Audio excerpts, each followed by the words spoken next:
Initially, our focus, as I think people would expect, as we transfer the ownership, is to ensure continuity and reliability of service. I think given the times we live in, we also need to work our way through the change to travel patterns that have been caused by the pandemic as we start to come out of that. People's working patterns have changed quite fundamentally in some cases, and that has an impact on public transport, including the railways. So we need to think about what a modern, fit-for-purpose railway means in the post-pandemic world that we are now entering.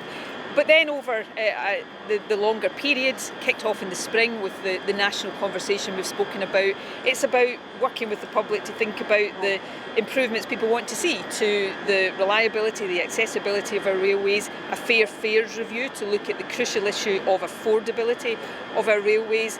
My experience as First Minister over all the years I've been First Minister is that when there are issues on our railway, people already look to government to try to resolve them. That can be difficult because government's not in the position of ownership and control. So now that we have that more direct relationship, I hope these things become more possible, not just in the sense of solving problems, but actually building a railway that is fit for the future. It's down to us to prove that the public ownership of railways is a good thing, and that's obviously what we'll focus on doing.